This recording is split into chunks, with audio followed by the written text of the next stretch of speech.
Welcome to Ramasamy Sanskrit course.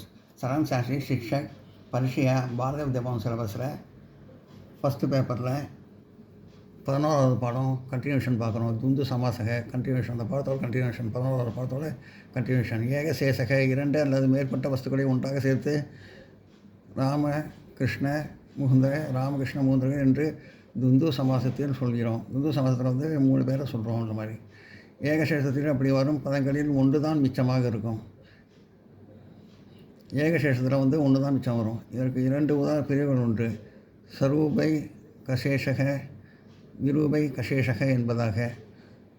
சரூபை கசேஷக அதுக்கு உதாரணம் விச்சஸ்வ மரமும், விச்சஸ்வ மரமும், விச்சஸ்வ மரணம். அது இது பண்ணால் விச்சசக மரங்கள்னு ஒரே வார்த்தையில் வருது. அது சேர்த்தா ஒரே வார்த்தையில் வருது. ஒரே வார்த்தையில் விச்சசக மரங்கள் அப்படின்னு. மேற்கண்ட உதாரணத்தில் ஒன்றுக்கு மேற்பட்ட ஒரே மாதிரியான வஸ்துக்களை சொல்லும் பதங்கள் ஒன்றாக சேர்ந்துள்ளன. ஒரே மாதிரி இது ஒன்றாக சேர்ந்துருக்கு. இது விசேஷகன் ஒரே மாதிரியான பதங்களில் ஒன்று மிஞ்சுகிறது. அதாவது ஒன்று தான் மிஞ்சிருது. 3 இதில் 1 மிஞ்சிருக்கு. ஆகையால் இது சரூபை கசேஷக எனப்படுகிறது. சரூபை கசேஷக அப்படின்னு சொல்கிறாங்க. இதை விரூபை கசேஷக உதாரணம் பிதாச்ச மாதாச்ச, தந்தையும் தாயும். பிதரவுக தாயும் தந்தையும், இது ஒரே வார்த்தையில் வந்துடுது. அது பிதரவுகன்னு தாயும் தந்தையும் ஒரே வார்த்தையில் வந்துடுது. மாதா மதிப்பெடுது ஒரே வார்த்தையில் தான் வருது. மேற்கண்ட உதாரணத்தில் மாதா பிதா என்ற 2 வெவ்வேறு பதங்கள் ஒன்று சேரும்போது பிதா மட்டுமே மிஞ்சுகிறது. அதாவது பிதா மட்டும் தான் மிஞ்சிருக்கு. பிதரவுன்னு மாதா பிதாவில் பிதா மட்டும் பிதரவன் பிதா மட்டும் மிஞ்சிருக்குது. ஆக இது விரூபை கசேஷக எனப்படுகிறது. ஸ்வரூப ஒரே மாதிரியான, அதெல்லாம் ஒரே மாதிரியான. விரூப வெவ்வேறு விதமான, அதான் மாதா பிதா. இது விஸ்வ ஒரே மாதிரியான, இது மாதா பிதா இது வெவ்வேறு மாதிரியான அப்படின்னு சொல்லிடலாம். எல்லாம் நோட் பண்ணிங்க.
திகு சமாசக. இந்த சமாசகம் சங்யா, அதாவது எண்ணிக்கையை சொல்லும் பதத்தை முதலாவதாக கொண்டிருக்கும். இது 2 வகைப்பட்டது. அதாவது எண்ணிக்கையை சொல்கிறது முதலாவதாக இருக்கும். ஒன்று ஏகவத் பாவி திக் சமாசக, அநேகவத் பாவி திக்கு சமாசக. ஏகவத் பாவி என்பது பல எண்ணிக்கையும் ஒரு கூட்டத்தை ஒன்றாக சொல்கிறது. அதாவது பல கூட்டத்தை ஒரே தரையாக சொல்கிறது. திரிபுவனம் 3 உலகம் அப்படின்னு அர்த்தம். திரையானாம் 3, பவனானாம்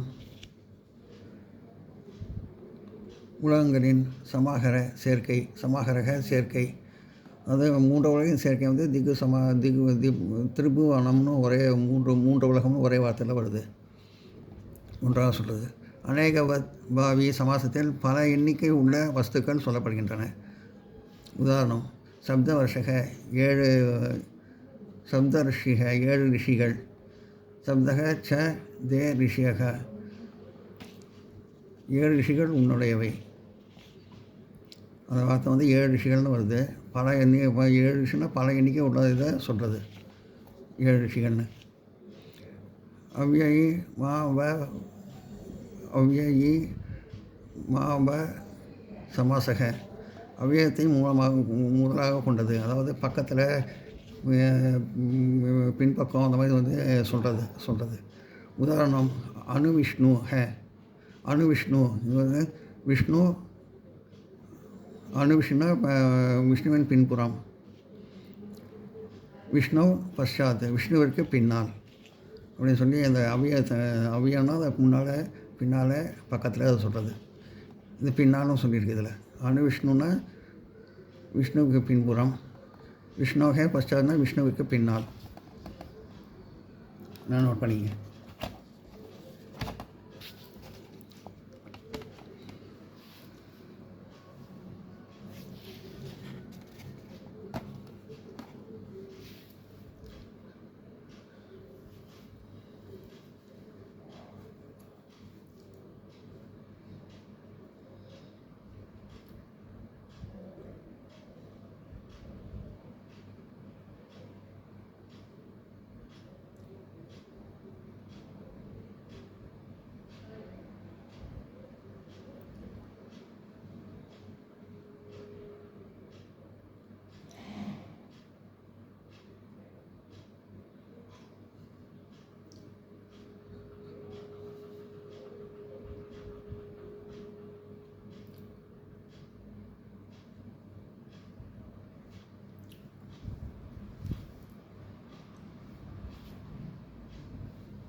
உபகங்கம் கங்கையின் அருகில், கங்காயாக சமீபக கங்கையின் பக்கத்தில்.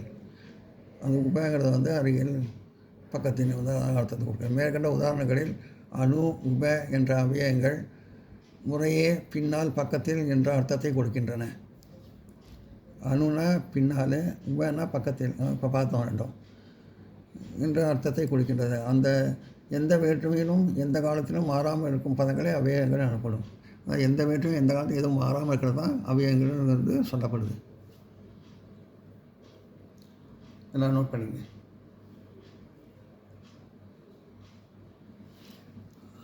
அனுகங்கம் கங்காயக சமீப கங்கையின் பக்கத்தில்.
இந்த வீடியோ உங்களுக்கு பிடிச்சிருந்தா லைக் பண்ணுங்கள், ஷேர் பண்ணுங்கள், சப்ஸ்கிரைப் பண்ணுங்கள், கமெண்ட் பாக்ஸில் கமெண்ட் பண்ணுங்கள்.